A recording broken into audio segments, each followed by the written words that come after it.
The Backrooms are an online urban legend originating from a creepypasta posted on a 2019 4chan thread.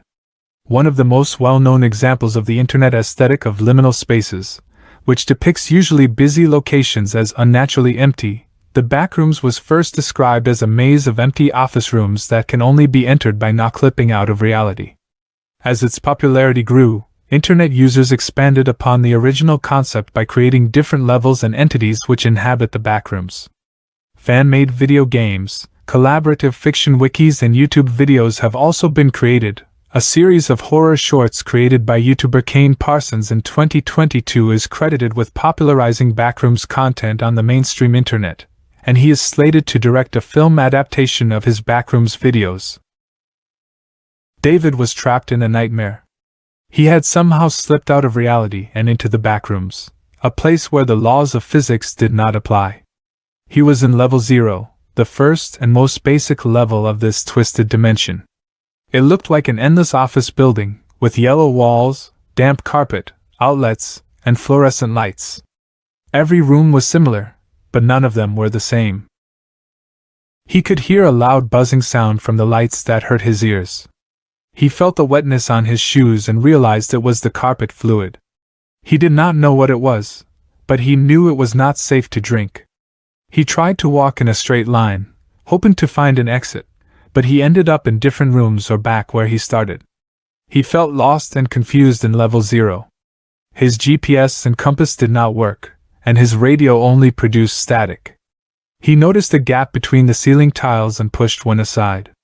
He saw a dark and dusty space with wires running everywhere. He tried to crawl through it, but he could barely breathe and the tiles broke under his weight. He decided it was not worth it, and went back to the floor. He realized that the biggest threat in level 0 was the lack of resources. He would die of thirst, hunger, or exhaustion if he did not find an exit soon. He wondered if there were any entities or other wanderers in level 0. He had not seen or heard anyone else since he arrived. He felt alone and scared. He did not know how he entered level 0, but he knew there were some ways to exit it. Maybe the hallways would change into level 1, a darker and more dangerous level. Maybe he could break a wall and enter level -1, a level full of pipes and machinery. Maybe he could break the floor and fall into level 27, a level full of water and plants, or the void, a level full of nothingness. Maybe he would find the Manila room, a mysterious room that could take him anywhere. Maybe he would see a glass door that would lead him to level 13, a level full of offices and computers. He did not know which way was better or worse, but he knew he had to try something. He did not want to stay in level 0 forever. David had left level 0, the simplest level of the Backrooms, a place where reality was distorted and twisted. He had entered level 1, the next level of this hellish dimension. It resembled a huge warehouse with concrete floors and walls. He saw rebar protruding from the walls and dim lights on the walls. He also noticed a fog that covered the floor and formed puddles in random places. The man was relieved to see that this level had water and electricity. He thought that maybe he could survive here longer than level 0. He also saw that this level was bigger than level 0. He saw stairs, elevators, rooms, and hallways that led to different areas. The wanderer decided to explore this level and look for more exits, or other wanderers. He hoped that this level was safer than level 0. He was mistaken. The lights started to flicker and turn off randomly. The explorer heard noises and screams from the dark. He saw shadows moving in the fog.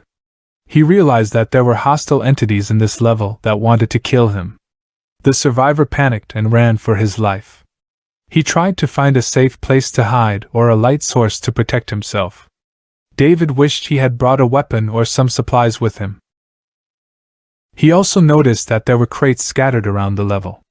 They had different items inside them.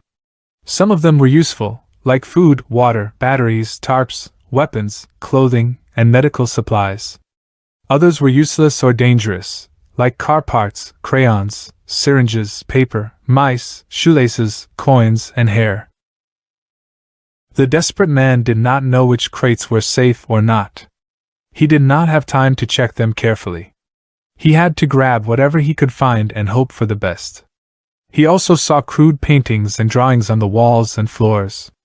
They had weird shapes and symbols that made no sense to him. They seemed to change or disappear when he looked away or when the lights went out. The terrified man did not know what they meant or who made them. He did not care about them either.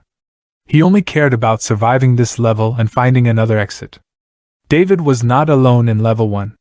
He knew that there were many entities hiding in the shadows, waiting for a chance to attack him. He had seen some of them before: adult facelings with distorted faces, hounds with sharp teeth and claws, skin stealers that could mimic human appearance, and scratchers that could tear through flesh with their nails. He also knew that there were other humans in this level, but he did not trust them. He had heard of 3 groups that claimed to have bases or outposts in level 1, but he doubted their existence or their intentions. They were the Raiders, a new group that had about 68 members.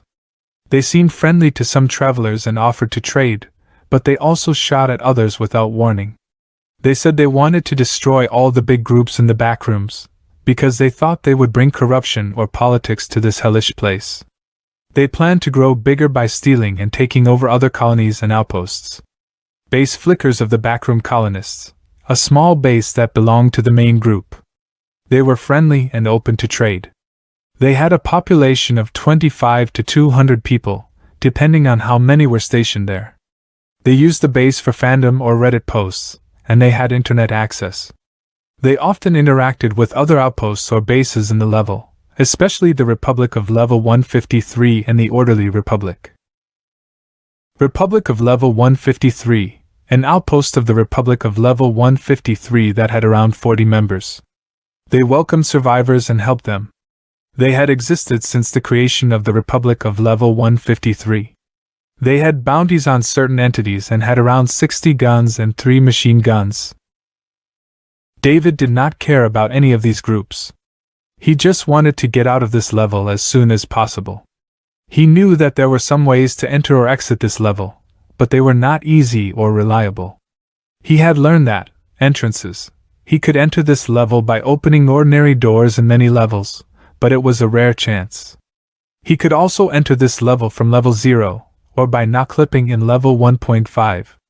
Another way was to find unstable flooring in level 13 that had visible, odd textures, and not clip through it. Exits. He could exit this level by simply continuing to explore the backrooms, but he did not know where he would end up. He could end up in level 2 or back to level 0. There were other methods, but they were more risky or complicated.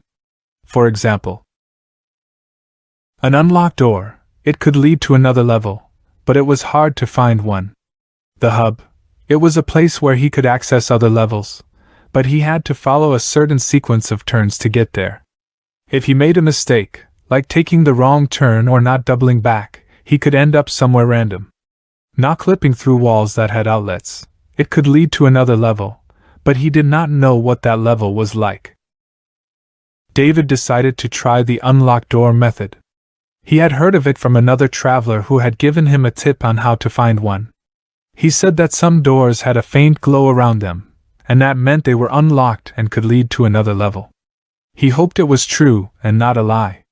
He started walking along the yellow walls and carpets, looking for any signs of glowing doors. He avoided the dark areas where the entities could be lurking. He also avoided any doors that had signs or symbols on them, because they could be traps or dead ends. He walked for what seemed like hours, until he finally saw a door that had a faint glow around it. He felt a surge of hope as he approached it. He tried the handle and found it was unlocked. He opened the door and stepped inside. He did not know what was behind the door.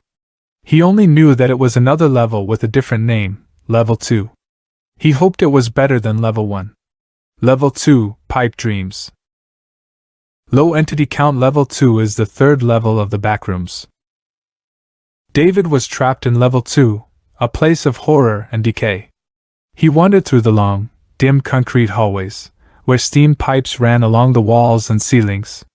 He rarely saw any doors, and when he did, they only led to rooms with metal shelves and ventilation ducts.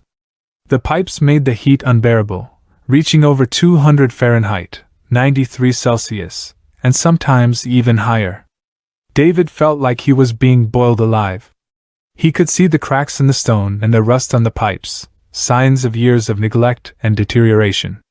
Sometimes David found doors that opened to small rooms with machines connected to the pipes. He searched the metal shelves for any items left by previous explorers, hoping to find some useful resources. He also encountered roaches and mice in the hallways, but he knew better than to eat them. They were infested with diseases and bacteria that could kill him or make him sick. He had to find another way to survive. David had to deal with the darkness in some parts of Level 2. He used his flashlight, or any lamps he could find to light his way. He also noticed a musty smell in the areas where the pipes were. He realized it was mold, growing on the walls and floors of the pipes. He tried to avoid breathing it in, as it could cause infections or allergies. He also struggled to find water, as there was only a few puddles here and there. He drank from them only when he had no other choice, as they were dirty and contaminated. David knew that Level 2 was much more dangerous than Level 1, because of the many hazards and entities that lurked there. He had to run whenever he saw a creature, as they were very hostile and lethal. He had seen facelings, hounds, smilers and scratchers, and he feared there were more. He had been attacked several times, and he had scars and wounds to prove it. They slowed him down and made him weaker. David walked for days in Level 2, hoping to find a way out. But then he saw something that made him lose hope. The pipes started to leak steam from holes, heating up the tunnel to extreme temperatures.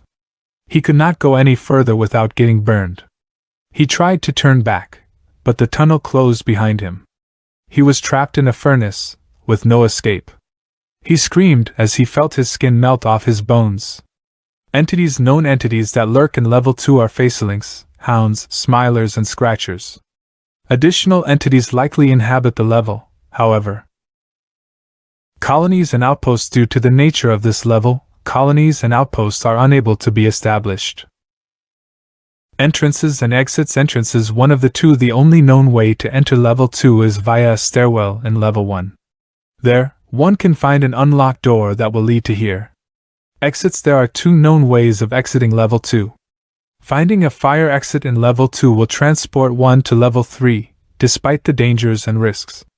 Entering an office-styled elevator will lead to Level 4.